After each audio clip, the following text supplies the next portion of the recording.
I think the downside to this mid-year reset type content is that there's this overemphasis on achieving your goals. But I just wanted to share how I've been checking in with myself and how my whole perspective on goal setting itself has kind of shifted this year and how it's made me so much happier.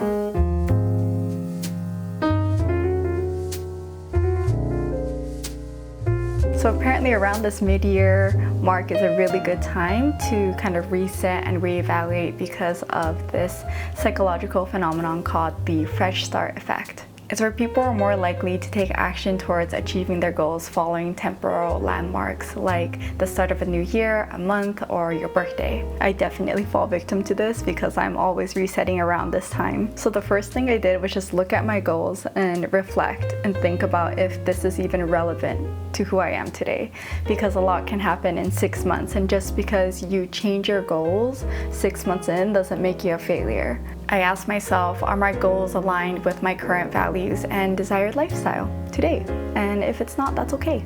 We're constantly growing, changing, evolving, so it only makes sense to reflect and see if it's still relevant to you. And this year, I've just been thinking a lot about where these goals even stem from. Like, are they even my goals for my overall happiness and the way I want to live my life? Or are they just things I felt like I had to strive for because it's what you're taught to strive for? Logically, when you're thinking about measuring your goals and stuff, I think you think about numbers and stats, right? Like, how much money are you making? How many followers or subscribers have you gained? How much weight have you lost? How many clients do you have? How busy is your schedule? And numbers do help you measure success to a certain point, but nowadays I've been using this like happiness meter where I ask myself, like, how happy am I feeling right now? How fulfilled do I feel in this life right now? When it comes to creativity and things I'm posting on YouTube, instead of like strictly looking at the numbers, being like, okay, do I feel like I made improvements from my last video? Like, am I happy with the work that I made? And it's still good to look at the stats and analytics when it comes to growth on YouTube, blah, blah, blah, all of that. But I think, balancing those two things has been something I've been doing more of, and it's just made me feel a lot lighter. Another example is like in terms of fitness, instead of weighing myself or measuring myself, I'm just trying to move every day and do things that I'm happy doing. And the only thing that requires a little bit of discipline is I try to weightlift at least 2 times a week. I'm just following like a full body workout that I think is from this guy's channel that Jack, I don't know if you purchased it or whatever, but I use that one just because I heard it's good to like gain some muscle before you turn 30, and I'm 29. So yes, there's one thing that I'm like trying to like push a little bit hard on, but I still enjoy it. And I feel like this could be like a personality thing, like maybe you're better if you have a strict schedule, but for me, if I just try to move a little bit every day, I'm much more consistent with it because it feels good.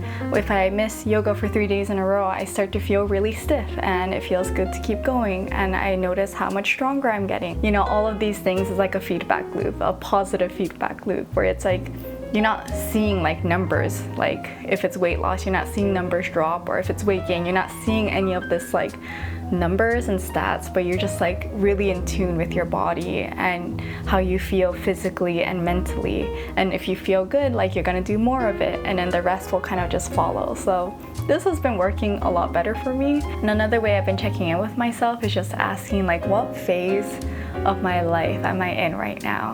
And this is something I talked to my sister about, where it's like there are seasons where you're really busy, and I do think you do have to hustle, and there is like a beauty in that too, like working towards something and working hard. It's fulfilling in its own way, right? Like to push yourself.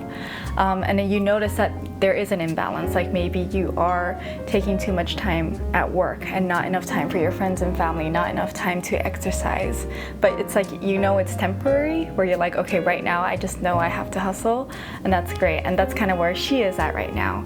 And I can tell that for me, like I'm in this opposite phase where I'm in this retreating and reflecting phase of my life right now, and I want to honor it instead of being like, what are you doing? Like, go out there and like hustle, work hard. And it's like I don't have anything specific to put that energy into right now. And instead of beating myself up for it and trying to appreciate this time, it's just impossible to stay balanced all the time. It's just impossible. And I think realizing that made me feel a lot better, where it's like, okay, just check in with yourself and notice the imbalances and then be ready to change it, but like don't beat yourself up for it. I don't know if I'm making sense. I don't know if that makes sense, but I hope you understand what I'm trying to say.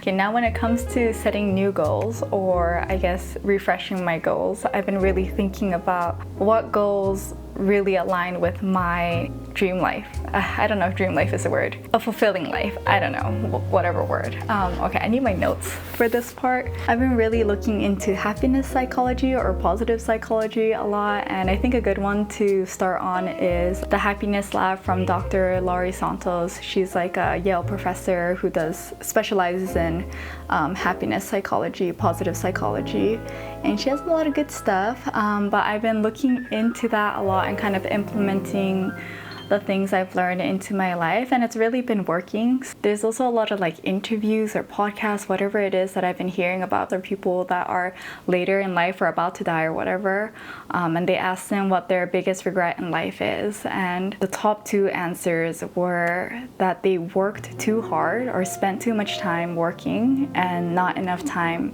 doing things that are actually important, like spending time with their friends and family. And you know, there is a time to hustle and there is all of this, but I think it's important to take a step back to be like, okay, what is all of this hustling for though? You know, like you're gonna die. So I think about that a lot, you know, lately. There's like this framework to promote overall well-being and happiness called PERMA. P stands for positive emotions, so increasing positive emotions. So an obvious way you can implement this is like gratitude exercises, just in terms of being in this mid-year phase. Maybe instead of being like, oh, here's everything I didn't achieve, just notice the small wins and what you're grateful for and what you have achieved, you know, even if it's small. E is for engagement, so activities that kind of bring you into that flow state. They describe the flow state as something where you're using your skills, strengths, and attention for a challenging task. So my personal example for this is surfing, or sometimes editing for me is like, it brings me into that flow state where I think they say like when you're fully absorbed in the moment and self-awareness disappears and the perception of time is distorted. Other examples of things that might get you in the flow state is a good conversation, some sort of work task, playing an instrument, reading a book, writing, training, performing. Yeah, so I think find something that brings you into that state of flow. The R stands for relationships, so strong connections with your loved ones, friends, family, nurturing those relationships, spending quality time with these people, and forming these strong connections lead to happiness. Obviously, we're social beings, you know. Something I've been doing is like just reaching out to people that I haven't talked to in a while, that I've been thinking about, that I want to reach out to. Instead of putting it off, I'll just text them and be like, hey, do you want to get on a phone call? Or, you know, if they don't live here, I just get on the phone call with them or something. And it's nice to catch up, and it's, you know, it takes effort, but it's not that much effort, and the reward is like so much more. And I think when you're reaching out to someone, I think for a long time I used to be scared, where I'm like, oh, like what if I'm bothering them? You know, what if they don't want to hear from me or whatever it is? But I think about like if someone texts me, I'm like thrilled that they're even thinking about me. And if you're busy, you know, it's fine, they'll reschedule. And if they really don't want to talk to you, they won't respond, and the world isn't gonna end. M is meaning, or he also said mattering. So it's like belonging to something or having a sense of purpose in some way. That could be in your family or in church or some sort of community that you belong to. This is something I'm still kind of working on. I think because I'm self-employed too, having that sense of community is a little bit hard sometimes. So this year my goal is to build a little surf community of my own. It's something I really enjoy doing and Jack really enjoys doing. So I just created like a separate surf channel called the Casual Surfer Club, and I plan on posting just all surf content instead of posting on this channel. I just wanted like a specific channel for my surf vlogs, whatever, like low pressure, low stress, just pure joy and enjoyment type of thing. And the hope is that I can build my little community of surfers there. The last one, A, is accomplishment. Achieving or mastering something. So this can be in the workplace, so like the job that you do. Maybe for me it's like filmmaking. I really want to get good at this. But it can be sports, games, hobby. I feel like the last two is very similar to the term ikigai, like that Japanese term of like sense of purpose, having some sort of thing that you're working towards in this life. So I guess those are just things I've been thinking about and trying to implement in my life. So instead of the goal being like to be successful, I'm like, okay, how can I bring more of this happiness into my life? How can I live a more fulfilling life, and like focusing in on that.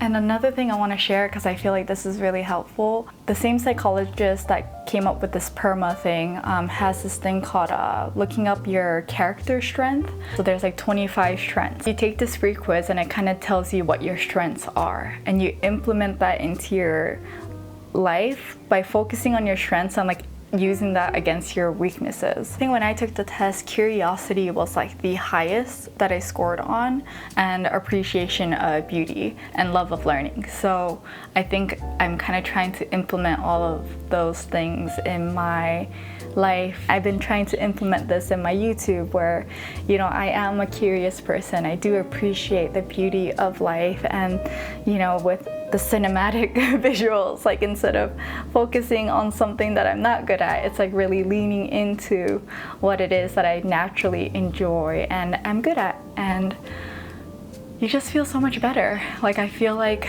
I know myself a little bit more, and I'm not beating myself up for everything that I'm not good at, and although it's good to look at your weaknesses and improve, it's also like just give yourself credit for what you're good at too. I don't think we do enough of that. I'll leave a link to the test so you can take it yourself and you can figure out what your strengths are too. So I guess to close it off, if you're in this stage where you're like, oh my god, this is mid-year and I haven't accomplished enough, it's like give yourself credit for being alive, for being here, and just take a breath. It's a great time to reassess your goals and figure out which phase in your life you're at, and be realistic. Are you slacking? Do you feel like you're overworking? Whatever it is. And I hope if anything this helped you just reflect on what a fulfilling life is to you. And again, it's never too late to change up your goals and do whatever. Just because it's mid-year, it is a good time to reflect, but doesn't really mean much. Like you're gonna keep going, time is gonna keep passing. So yeah, just reflect, move on, keep doing you, and I just hope you were able to get something out of this video. But thank you for watching. Bye.